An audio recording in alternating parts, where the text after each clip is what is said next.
Divisi Propam Polri hari ini menggelar perkara terkait kasus mobil rantis Brimob yang menabrak supir ojek online Afan Kurniawan.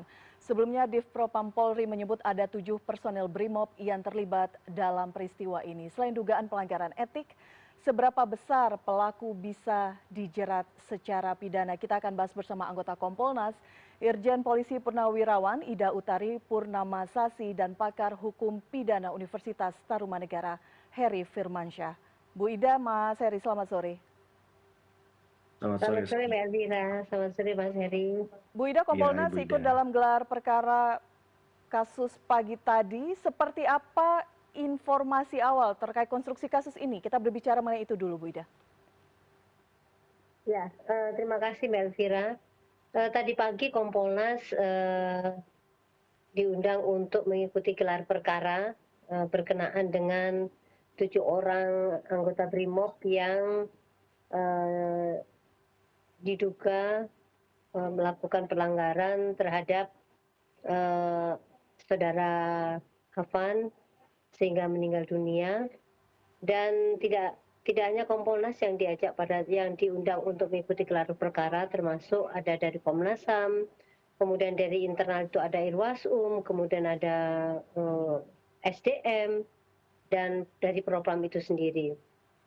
Ya, konstruksi kasusnya memang sudah disampaikan di dalam gelar perkara tadi, bahwa mengarah kepada ada dugaan bahwa memang ada pelanggaran etik apa yang sudah dilakukan oleh anggota Brimob yang pada saat itu sebagai mengemudi maupun ada di dalam, dan berpotensi untuk memang bisa dilakukan dinaikkan ke pidana. Tapi ini nanti akan terlihat pada saat pemeriksaan yang akan dilakukan selanjutnya. Secara detail kami tidak bisa menyampaikannya ke dalam forum besar ini karena memang ini kan teknis. Kalau teknis kan tidak mungkin kami sampaikan. Jadi itu tugas kami di Kompolnas ini memastikan bahwa semua yang dilakukan Propam maupun Irwasum maupun yang berkepentingan dalam proses etik ini transparan, berkeadilan, dan tentu saja sesuai dengan prosedur yang telah ditentukan oleh peraturan Kapolri tentang KKIP ini. Mungkin itu, Mbak. Baik, Bu Ida, temuan awal setidaknya ada potensi pelanggaran etik di sana, ada pidana juga di sana. Tapi rekomendasi Kompolnas untuk sidang etik besok yang akan segera dilihat oleh publik seperti apa? Ya, begini, besok itu kita juga akan mengikuti proses KKIP-nya, sidang kode etiknya besok. Untuk yang besok itu direncanakan dilakukan kepada Kompolka dan lusa kepada Bribka. Itu yang akan kita lakukan, dan kita akan mengikuti secara detail apa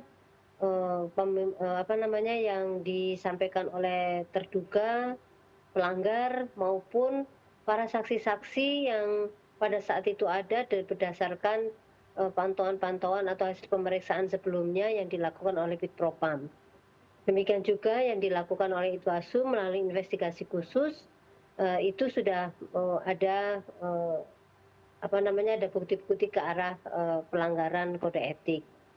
Rekomendasi kami, kalau rekomendasi dari Kompolnas memang arahnya adalah ke PTDH, seperti itu Mbak. Karena memang kalau memang hasil pemeriksaan besok terbukti bahwa yang bersangkutan melanggar kode etik berat, maka tuntutannya adalah PTDH. Tentu saja PTDH itu tidak dilakukan kepada seluruhnya, tetapi dilihat mana perannya yang paling menentukan bahwa terjadinya pelanggaran itu. Apakah Bribka sebagai pengemudi ataukah komandannya yaitu Kompolka atau teman-teman yang lain. Tapi yang perlu diperhatikan adalah bagaimana peran-peran itu bisa dilihat, dijelaskan secara gamblang sehingga bisa diputuskan bahwa yang bersangkutan telah melakukan pelanggaran berat kode etik. Begitu Mbak. PTDH pemberhentian tidak dengan hormat informasi untuk publik istilah ini. Saya ke Mas Heri sekarang, tadi sudah disebutkan ada pemberhentian tidak dengan hormat, tapi kita lihat dulu pelanggaran seperti apa, apakah berat, apakah sedang atau seperti apa. Mas Heri sepakat dengan ini? Ya, sebelumnya kita ucapkan dulu innalillahi wa inna ilaihi rajiun ya, dan turut berbelasungkawa terhadap banyak korban yang sudah gugur ya dalam beberapa hari ini dari peristiwa demonstrasi biasa kemudian di sekarang-sekarang ini berujung ke hal-hal yang ada pelanggaran hukum juga ya potensinya. Tentu tindakan dari aparat penegak hukum pada saat melakukan penertiban ini sangat tidak pantas ya.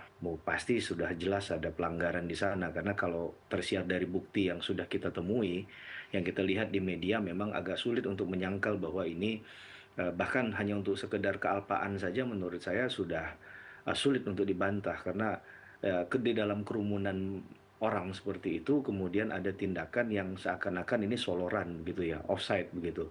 Padahal dalam penertiban pastinya tujuannya dulu yang dilihat. Kalau keamanan itu sudah bisa diciptakan, katakanlah gedung-gedung itu masih berdiri kokoh, tidak ada pembakaran, apa fungsinya kemudian tindakan untuk mendekati kerumunan massa dengan kecepatan yang tinggi tadi. Maka ini harus jadi catatan dalam proses besok ya untuk melihat katakanlah dalam pendekatan etiknya. Cuman etik bisa saja berjalan sendiri Mbak Elvira, bahwa kemudian pidananya berjalan dengan konteks yang lain untuk memperkuat etik nanti juga itu hal yang lain ya. Tapi jangan sampai tadi etik ini bisa berseberangan dengan konteks pidananya.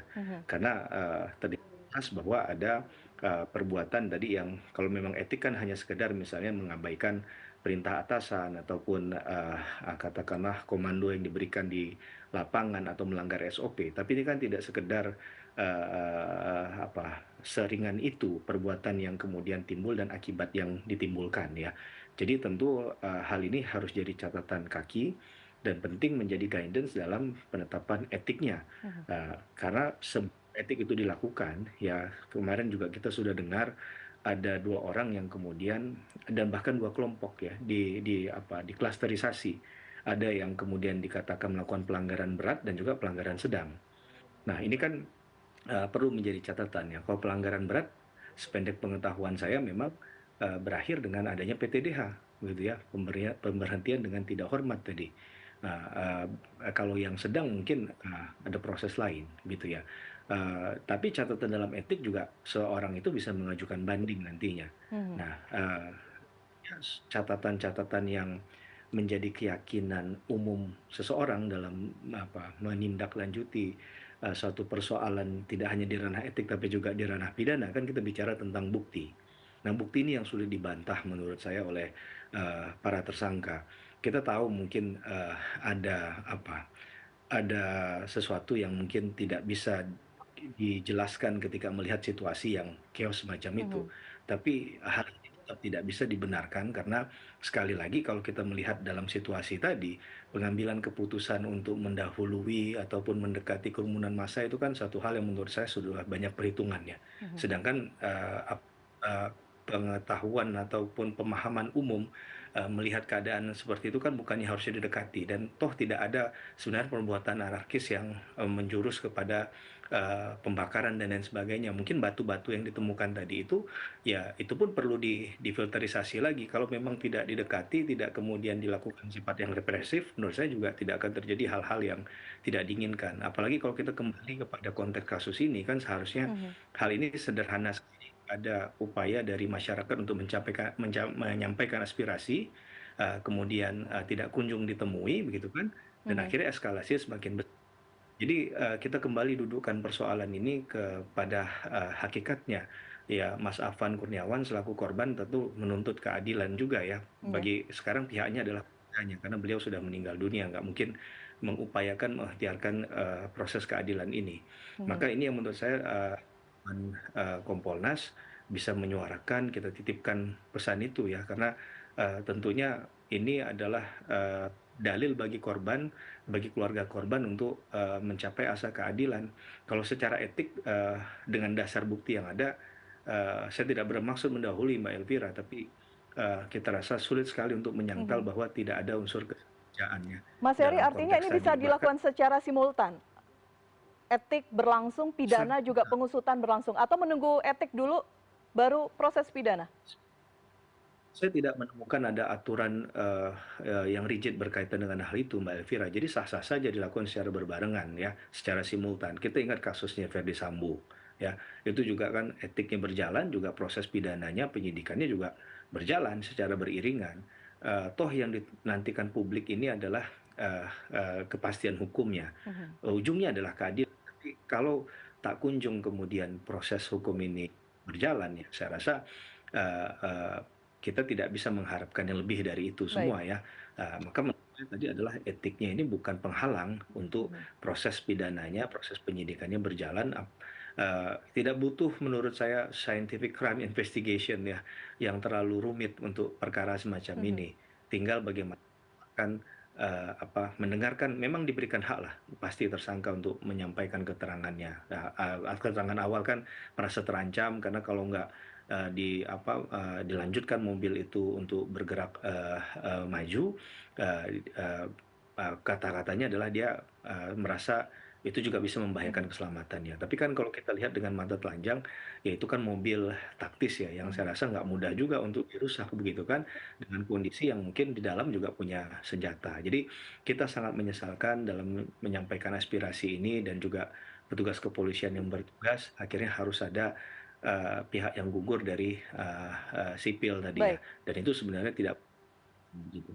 Baik, itu tidak bisa jadi pembenaran. Bu Ida ingin berkomentar mengenai hal tersebut karena kita melihat mungkin ya tidak perlu masyarakat melihat secara langsung visualnya dan mungkin pertimbangan-pertimbangan ini bisa membuat proses pengusutan secara pidana juga dipercepat untuk mempertanggungjawabkan transparansi kepada publik. Ya, begini, proses kode etik maupun pidana bisa dilakukan juga secara simultan. Jadi bisa dilakukan secara simultan, kode etiknya berjalan, kemudian proses hukumnya tadi kan rekomendasinya potensinya adalah bisa dilakukan, eee, bisa dilakukan penyelidikan atau penyidikan tindak pidananya. Ini bisa dilakukan secara simultan. Oleh karena itu, pelanggaran kode etik akan dilakukan atau dilakukan pemeriksaan oleh Propam. Sedangkan untuk pemeriksaan pidananya itu dugaan pidana itu akan dilakukan oleh Baris Krim. Maka Baris Krim sudah mulai ini melakukan olah TKP, kemudian mencari bukti-bukti, alat bukti yang ada, kemudian eh, mungkin ada CCTV yang ada di sana, teman-teman yang di luar sana kemudian mungkin memiliki CCTV atau memiliki foto-foto atau apapun di sana, serta bagaimana para pihak ini yang Barreskrim ini dan teman-teman yang mempunyai bisa dukungan buktinya bisa dikirimkan ke Barreskrim, ini sudah mulai dilakukan terus ini untuk mencari alat bukti yang cukup sehingga layak untuk diajukan ke pengadilan. Itu yang bisa dilakukan secara simultan oleh Barreskrim maupun oleh apa namanya Bitpropam Polri. Mhm. Besok sudah mulai KKIP-nya, kode etiknya, dan secara simultan juga Barreskrim sudah mulai menata mencari alat bukti, kemudian eh, saksi-saksi yang lain sehingga ini bisa dilakukan ke persidangan. Oke. Jadi secara ini salah satu cara tentu saja untuk memberikan rasa keadilan juga kepada korban, kepada keluarga korban, dan juga memberikan juga kepastian hukum atau keadilan juga kepada pelaku Mhm. dengan adanya apa namanya dengan adanya proses-proses ini diharapkan ada kepastian hukum bagi pelaku dan tentu saja memberikan rasa keadilan kepada korban dan masyarakat juga yang merasakan bahwa ada yang ketidaknyamanan dengan kondisi saat ini seperti itu. Nah, pada saat itu kan memang pada malam hari dan kemudian kondisinya sudah memang sangat chaos, sehingga inilah yang harus dibuktikan oleh Barreskrim, bukti-bukti ini sehingga bisa dibuatkan satu kesimpulan, oh iya telah Mhm, terjadi tindak pidana gitu. Bukan karena kelalaiannya atau karena apa, memang ada tindak pidana di dalamnya. mhm. Jadi itu, Mbak. Oke, baik. Saya ke Mas Heri. Jadi tadi Bu Ida mengatakan bisa simultan begitu. Untuk menjawab juga pertanyaan publik, apakah memang hanya di 7 orang ini saja untuk pengusutan pidana ataupun etik begitu? Atau kita bisa ke sisi yang lebih tinggi lagi, atasan misalnya, untuk diminta pertanggungjawaban karena kita melihat bagaimana pola yang terjadi pada saat unjuk rasa itu terjadi. Ya, kita tidak bisa menilai ya sejauh ini, bagaimana nuansa kebatinan dari proses penyidikan ini apakah akan menyentuh, sampai sejauh itu ya. Kalau melihat faktanya saya tidak begitu yakin. Padahal kalau secara ideal tadi, ini pertanyaan Mbak Elvira ini saya jawab secara ideal.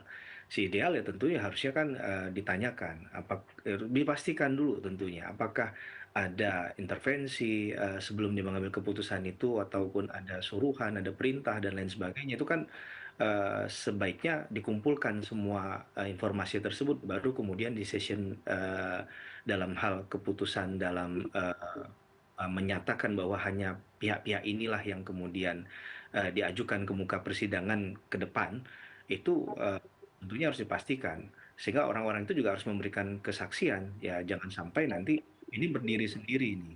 Padahal kalau kita ketahui bersama untuk menghadapi eskalasi semacam tadi ya dengan, jumlah demonstran yang mungkin ribuan, tentunya, bukan 7 orang tadi saja yang berada di lapangan kan, dan itu Mhm, kan juga pasti punya peran masing-masing. Nah, peran yang diambil, kemudian perbuatan yang dilakukan, itu, bagaimana dan seperti apa pertanggungjawabannya? Apakah dilakukan secara mandiri atau memang atas perintah, pihak di atasnya? Karena nggak mungkin dalam tindakan itu, dilakukan mungkin secara mandiri. Nah, ini yang menurut saya harus dipastikan dalam, kegiatan besok ya, mhm. tidak hanya bicara tentang pribadi etiknya karena dalam suatu organisasi, pengamanan itu pastinya, tidak hanya satu pihak. Nah, itu yang harus dibuat secara terang-benderang, Mbak Elvira. Yang kedua poinnya adalah Mbak Elvira berkaitan dengan kesalahan tadi. Apakah dalam konteks pidana itu kan ada 2 konsep ya, dia doluskah dia sebagai kesengajaan atau culpa, kelalaian, dan ini berhubungan erat dengan ancaman sanksi pidananya, Mbak Elvira. Di pasal 338 kalau menghilangkan nyawa itu disebut pembunuhan dia, kemudian kalau dia dengan alpa menghilangkan nyawa orang lain 359 itu ancaman pidananya lebih ringan dibandingkan dengan pembunuhan tadi. Belum lagi kalau kita lihat misalnya ada, ditemukan ada perencanaan di dalamnya, tentu, hukumannya bakal lebih berat.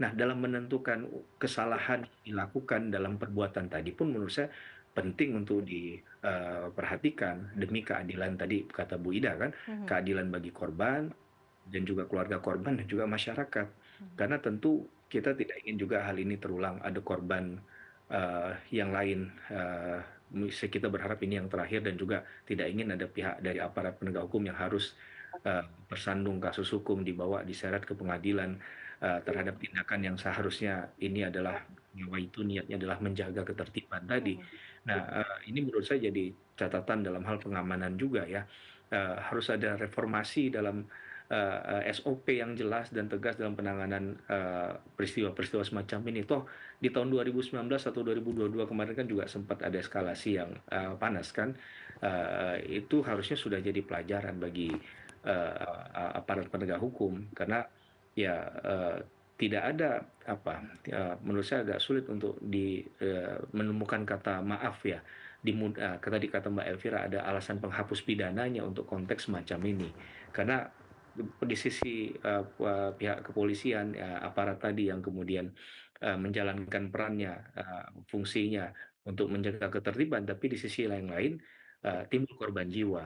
Nah, tentunya bertentangan dengan tujuan dari pengamanan itu kan, tadi saya katakan pengamanan kan sebenarnya tidak kemudian menciptakan kondisi yang lebih rumit daripada yang sekarang ini. Eee eee sehingga, tentu kita berharap ada kejelasan sikap dari teman-teman kepolisian, ya, dan juga dari pihak Kompolnas yang mengawal kasus ini, Komnas HAM. Tadi juga kita lihat teman-teman kepolisian sudah ada tim Divkum ya, kemudian juga dari bagian SDM, Irwasum, mungkin juga Propam, itu semua sudah terlibat di dalamnya dan, ini adalah menjaga marwah institusi kepolisian, untuk dapat dipercaya dalam hal penanganan-penanganan masalah ketertiban masyarakat. Jadi awalnya ini perkara yang menurut saya hanya bicara tentang menyampaikan pendapat kok, kebebasan Mhm. berpendapat. Tapi kemudian ditemukan unsur pidananya dengan peristiwa tadi. Dan secara terang benderang sekali lagi, saya rasa sulit untuk mengatakan kasus ini tidak ada unsur kesengajaannya. Begitu Mbak Elvira. Baik, dan kita harapkan memang transparansi dan pengusutan kasus ini bisa menjawab keraguan publik dan kita tunggu bagaimana perkembangan khusus untuk etik dan juga pengusutan pidananya. Mas Heri, terima kasih Bu Ida, terima kasih sudah berbincang bersama kami di CNN Indonesia Newsroom. Selamat sore. Terima kasih. Ya. Selamat sore.